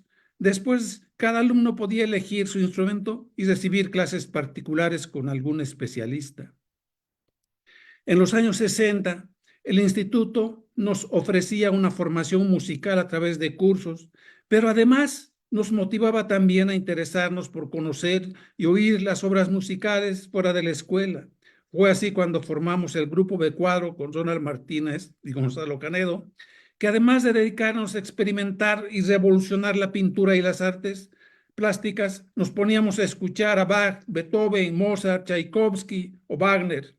Con el paso de los años nos fuimos refinando durante interminables sesiones nocturnas para conocer el dodecafonismo, la música concreta, electrónica, el serialismo. Es así como nos convertimos en fans de los compositores como Schoenberg, Alban Berg, Richard Strauss, Stravinsky, Bartók, Stockhausen o Pierre Boulez. También gozábamos mucho de las interpretaciones de los grandes artistas como Sviatoslav Richter, Glenn Gould, David Ostriak, Toscanini, Paul Klanger, Karajan y Otto Klemperer. Además, Pink Floyd, Led Zeppelin y los Rolling Stones. Para terminar por romper las viejas normas, porque a fin de cuentas ese era el objetivo del grupo B cuadro. El Instituto Laredo lo dirigía entonces Franklin Anaya Arce, quien fue su fundador y a quien además me gustaría hacerle hoy un merecido homenaje. Él tenía a su cargo la materia de coro. ¿Cuál era el objetivo del instituto? Muchas veces don Franklin nos decía que este objetivo no era formar artistas, sino ciudadanos. Ciertamente, con esta idea se anticipó, como se afirma en la tesis, a los planteamientos actuales de teóricos como Howard Gardner. La ciudadanía consistía entonces en formarse con una conciencia social crítica. Se podía alcanzar este objetivo a través de la educación artística. Esto explica que a lo largo de su existencia, el instituto se mantuviera contra viento y marea en este ideal educativo, este énfasis en la conciencia social y la ética colectiva, antes que en el narcisismo individualista, explica la perdurabilidad de la pedagogía liberadora del instituto. Lo importante es advertir de que existe una continuidad que en un país como Bolivia, un país de constantes cambios institucionales, resulta un hecho asombroso. Esta institución, fundada en 1960, ya tiene más de 50 años y comprende ya a más de 3 generaciones. Sería deseable que esta continuidad no se vea interrumpida, ya que el Instituto Laredo tiene todavía futuro y, por tanto, tiene mucho que ofrecer, como dice Franklin, a la refundación del sistema educativo boliviano. De Laredo egresaron, además de los que ya son ampliamente conocidos, otros concertistas como Luis Unzueta, que hoy radica en Berlín, o coreógrafos como Gonzalo Canedo, que trabaja en Santa Cruz. ¿Y por qué los menciono a ellos y no a otros? Pues porque son de mi generación y constituyen una prueba de que con muchos egresados que recibieron una sólida formación artística, se pudieron adaptar exitosamente a otros entornos sociales, hecho que confirma también la hipótesis central de Franklin Anaya. Hablar de los egresados del Instituto Laredo no solo es destacar y valorar el trabajo de los que están vivos, sino también de todos aquellos que ya no existen físicamente, pero que están muy vivos en nuestra memoria.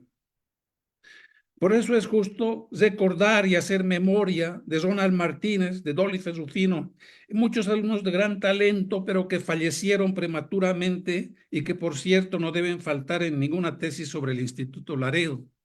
Y lo mismo de algunos profesores imposibles de olvidar, como Harry Marcus, que falleció durante la pandemia. Y es que el instituto acogió a profesores extraordinarios como este querido profesor alemán, quien nos enseñó a amar a la literatura. En sus clases nos leía cuentos de Horacio Quiroga, Ray Bradbury o Julio Cortázar. Fue así como conocimos la literatura latinoamericana y mundial. Esta literatura nos permitió ver por otras ventanas otros universos desconocidos y maravillosos. Harry Marcus, además de tener un buen conocimiento de la filosofía universal, sabía establecer una didáctica que consistía en entablar directamente una relación personal de discípulo y maestro. El encuentro con un auténtico maestro fue un hecho decisivo para mi evolución posterior como profesor y filósofo. Como profesor, yo también me concentro en mis cursos en la educación artística.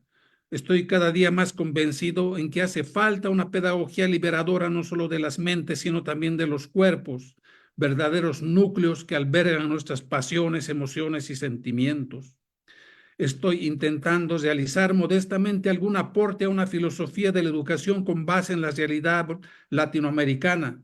Esta filosofía tendrá que apuntar, como ya lo perfila Jorge Zavala, filósofo boliviano inspirador del Grupo B Cuadro, a la construcción de una modernidad cuyo eje sea el arte y la estética, y no en una sociedad basada únicamente en el dinero y en el productivismo económico. En este esfuerzo por desarrollar una educación artística en forma colectiva, me siento solidario y bien acompañado por Franklin Anaya. El hecho de haberse desempeñado como director de Laredo durante 17 años le ha dado una base firme para elaborar una tesis extraordinaria que cumple sobradamente con las más altas exigencias de calidad académica. Franklin, quisiera hacerte 2 preguntas. Primero, en tu tesis hablas mucho de la inteligencia humana, pero no estableces su diferencia con la inteligencia artificial. Hoy, en los últimos años, estamos viendo cómo las máquinas pueden ser capaces de desarrollar capacidades como el autoaprendizaje, capacidades que antes creíamos que eran exclusivas de los seres humanos. ¿Crees que puede haber una educación artística con base en la inteligencia artificial? ¿O mejor, tendríamos que volver a la tradición oral boliviana?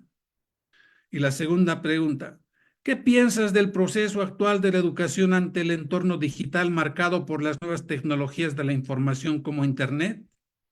Un nuevo desafío que ahora se le presenta al Instituto Laredo es cómo enfrentarse a la globalización que impone un modelo de desarrollo antihumanista basada en los algoritmos y en la inteligencia artificial.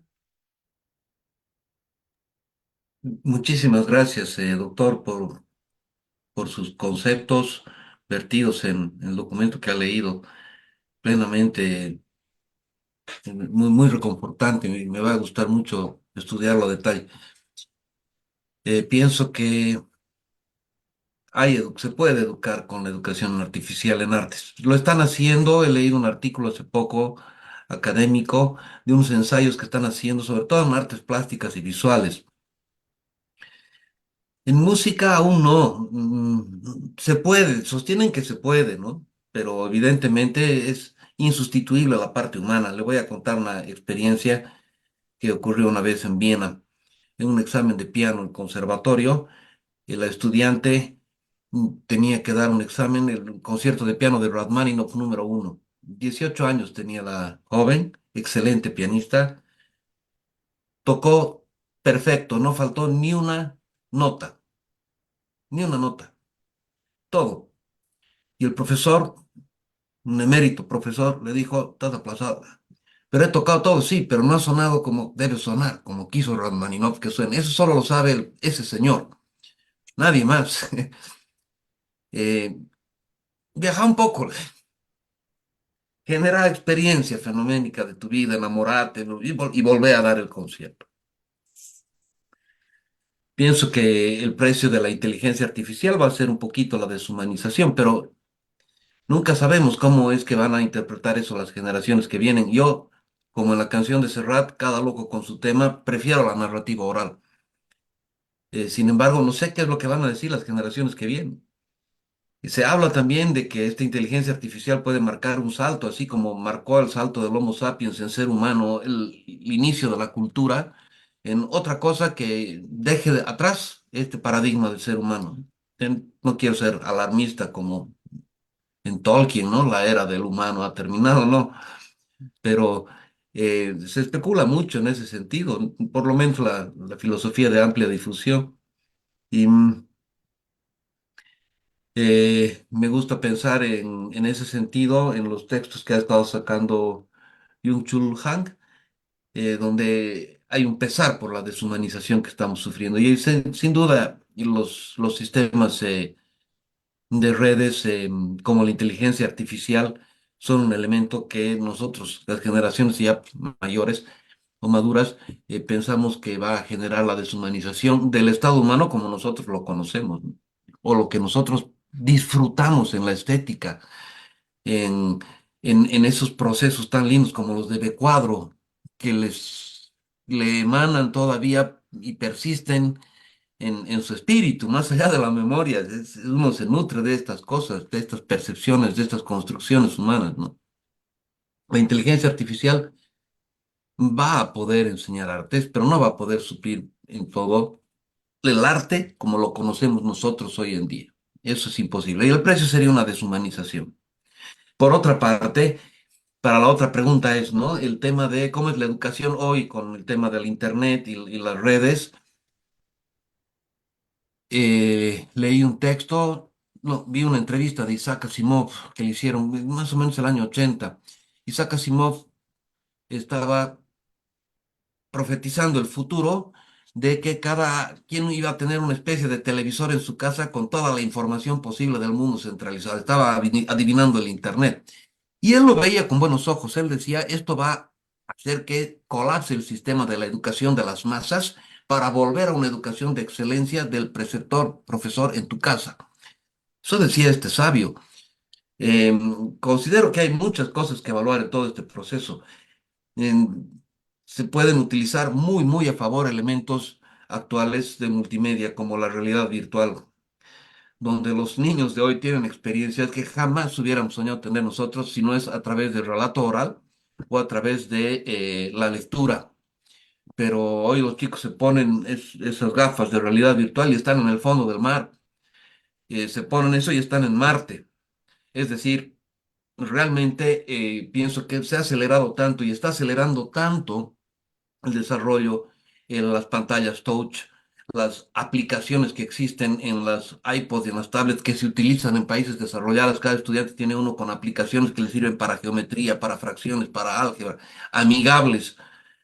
Van a empezar a dar resultados de ese desarrollo en los próximos 10 años. Ya vamos a empezar a ver quizás eh, qué elementos positivos podemos encontrar y qué negativos, pero yo creo que es innegable, está presente y hay que integrarse de la manera más inteligente a la utilización de estos elementos para la educación.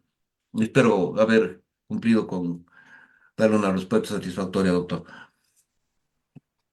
Gracias. Sí, muchas gracias. Gracias, doctor Samuel Arrearán, y además gracias especiales por esa evocación del pasado, por ese testimonio y además por citar al entrañable filósofo cochabambino Jorge Zavala. Vamos a continuar con la participación del doctor Andrés Coser. Adelante, por favor.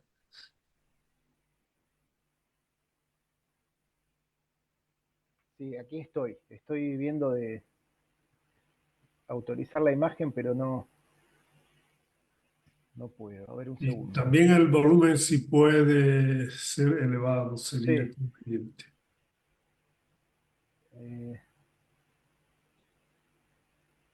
Si hay problemas con la pantalla, pues Sí, no podemos importa, no debería prescindir, importar ahora, pero podemos estoy viendo prescindir de esto. la presencia tuya mediante imagen, pero podemos avanzar. No te preocupes. Ahí está, perfecto, listo. Sí, Excelente. se había alterado algo. Bueno, yo la primera cosa que quiero decir, voy a ser más breve que quienes me precedieron, porque algunas de las cosas que yo pensé más o menos ya fueron dichas, quizás mejor que lo que yo lo había pensado. Básicamente yo lo que quiero es agradecer por la posibilidad de estar en este jurado de una tesis que considero excelente desde todo punto de vista, como ya fue dicho en la predefensa. Creo que los ajustes que se realizaron desde la predefensa ahora fueron todos pertinentes, mostraron también una enorme capacidad y muy rápida capacidad de asimilación de los comentarios que se hicieron.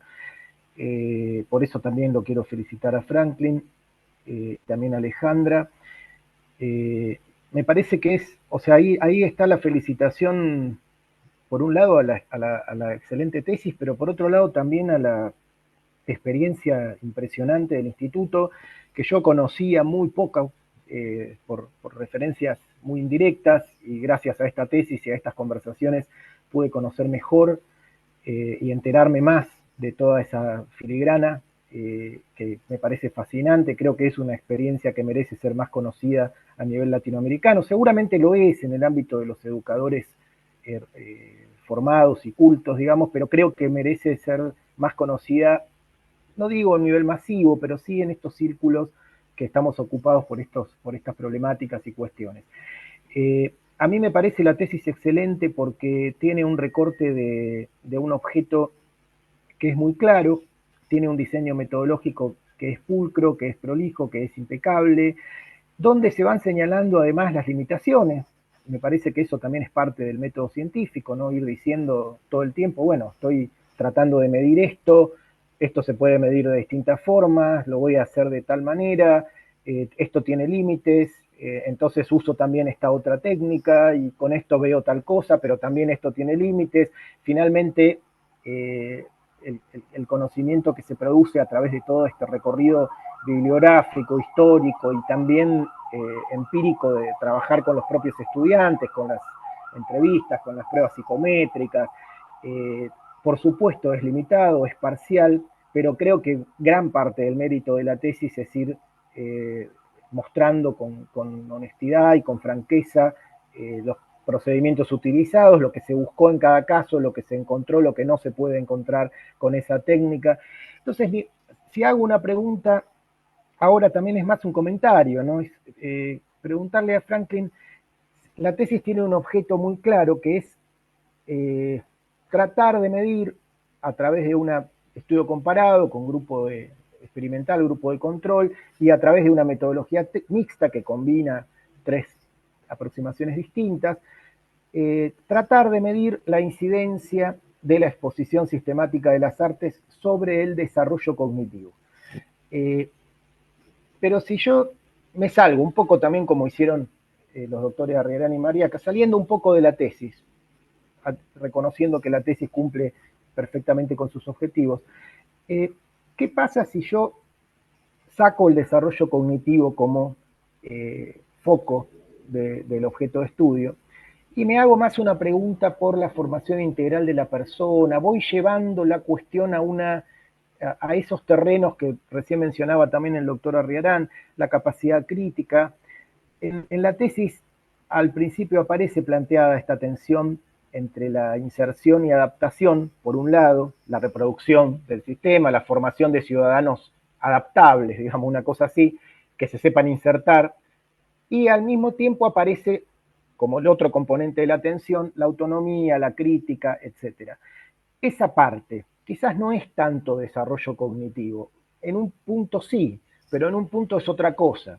Entonces la pregunta sería, de toda esta experiencia, no solo de la tesis, de toda tu experiencia vital, que es impresionante en relación con estos temas, ¿cómo se te ocurre que se podría estudiar esa otra parte, que tiene más que ver con el polo de la atención de la autonomía y la crítica, que recién en tu exposición lo subrayaste bien cuando dijiste, estos chicos que tienen exposición en las artes son más capaces de plantear disensos, y pusiste unos ejemplos, son más capaces de enfrentar al director en buenos términos y decirle no estoy de acuerdo, que chicos que no tienen esa exposición sistemática? ¿Cómo se te ocurre metodológicamente, o sea, habiendo hecho esta investigación tan rigurosa sobre exposición / desarrollo cognitivo, cómo podríamos avanzar un poco más en el conocimiento de esa otra zona más difícil, avanzar sistemáticamente en el conocimiento de esa zona? No uso la palabra medir porque creo que no aplica, allí estamos tocando ese territorio de la hermenéutica, estamos en otra zona de la realidad que no es tanto medir. ¿Cómo se podría trabajar sistemáticamente? O sea, no solamente a nivel de una experiencia personal o de un relato de vida, sino tratar de hacer un estudio sistemático de esa otra zona, la parte crítica, la parte de la autonomía, la parte que no tiene que ver con la adaptación, sino que tiene que ver con formar vidas con sentido, que yo creo que es lo que el instituto hace en última instancia, digamos, y que quizás estas técnicas no permiten captar en toda su plenitud, porque son técnicas justamente armadas para el desarrollo cognitivo, no para una vida con sentido. Ahí hay una parte, ¿no? Eso. Si has pensado algo, si se te ocurre algo, porque me parece que eso es tan importante como lo otro. Creo que el objetivo que te planteaste se alcanzó con creces. Me parece que la tesis te va a servir no solo para graduarte, sino como herramienta para sostener el proyecto, que creo que era una de las finalidades también de la agenda de la letra chica, digamos, del proyecto. Pero me parece que esa pregunta que estamos haciendo, que creo que es parecida a la que se plantearon los que me precedieron en el uso de la palabra, creo que es relevante también. O sea, ¿cómo podemos explorar sistemáticamente esa parte que no es desarrollo cognitivo, ya no es inserción y adaptación, sino que es formación de vidas con sentido? Recién se decían también expresiones muy interesantes, el uso de los símbolos para hacer una experiencia más rica, vida con sentido, experiencia más rica, eso, autonomía, crítica, etc. Eso quería preguntar. Que no es una pregunta, es un comentario, una invitación a seguir el debate que me pareció también fascinante y por el cual también agradezco. Muchísimas gracias por los conceptos vertidos, doctor, y gracias por la mirada que le está dando, porque es algo que yo necesitaba decir. En primer lugar, esta es una tesis que establece de manera lo más experimental y científica posible una plataforma que legitime cualquier discurso que podamos elevar desde la fenomenología o desde la hermenéutica, pero que es necesario hacerlo para poder entrar con solidez en una discusión que se trata de una cuestión social, cultural y política en el contexto boliviano de la educación. Tú vas al Ministerio de Educación y es importante tener la fuerza del argumento científico para poder validar y legitimar nuestras experiencias y nuestros fenómenos como personas. Pienso que de alguna manera se había dicho en la anterior defensa que hay que continuar con otro libro, lo dijo el doctor Mariaca también. Y pero es algo pensado, es algo pensado. La verdad, comenzamos el doctorado con otros colegas más del instituto con la idea de poder complementar un trabajo que pueda cubrir distintos segmentos. Yo tomé el científico, porque necesito madurar algunas cosas todavía subjetivamente de mi historia para poder entrar en la expresión y poder expresar o relatar bien aquello que queremos decir, que trato de explicarle ahora, que es lo que usted está recortando también, que es difícil decir, pero que está ahí, que quizás haya que darle la palabra a los poetas, porque ellos tienen la facilidad de hacerlo, de decir cosas que están presentes de una manera, en fin. Sócrates se preguntaba qué es lo que hace buenos a los hombres. Y además él decía que el mal que se podía ocasionar tenía una causa en la ignorancia, en la ausencia de un conocimiento de algo, que no podía haber maldad si había conocimiento, ¿no? ¿Qué hacen buenos a los hombres? Esa es una dimensión bien compleja. Y evidentemente hoy en día entendemos que es bastante intersubjetiva esa bondad que podamos encontrar, ese bienestar. ¿Qué me dice a mí que una persona que está formada en las artes va a ser buena persona?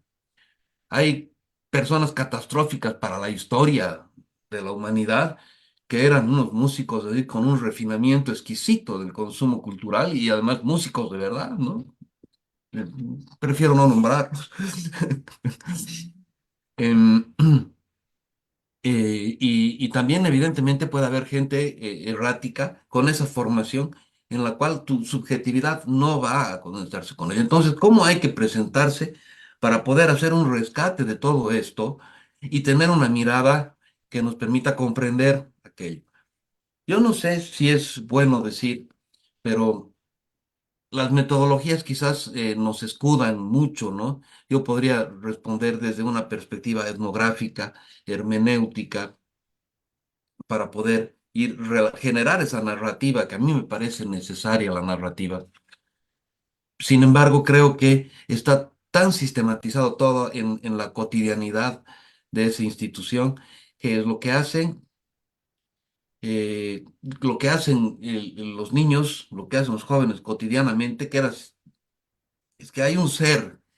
¿Cómo puedo abordar y describir ese ser?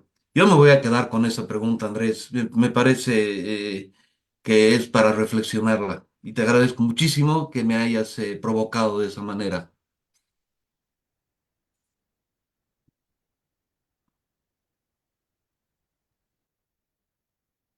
A ver si tienes alguna intervención más. Estás con el micrófono apagado. No, bueno, gracias Franklin.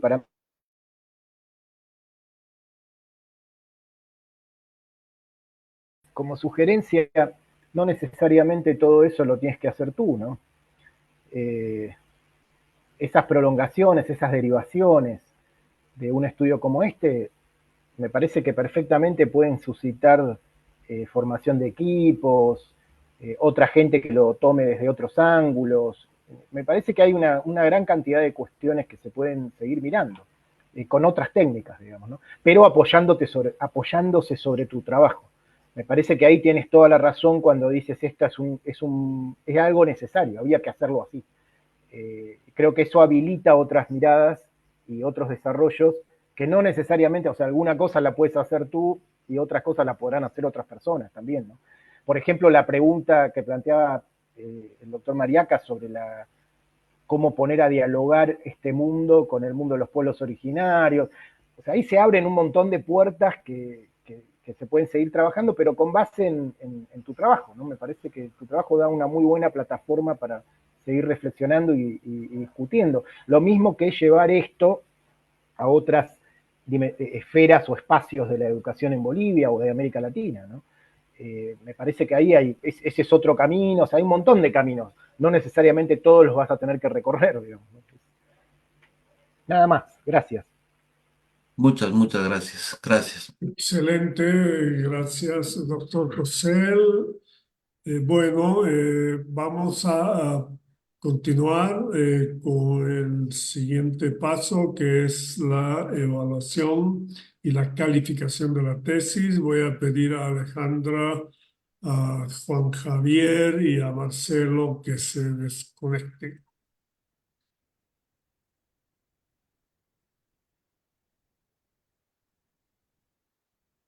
Juan Javier, si nos haces el favor de desconectarte.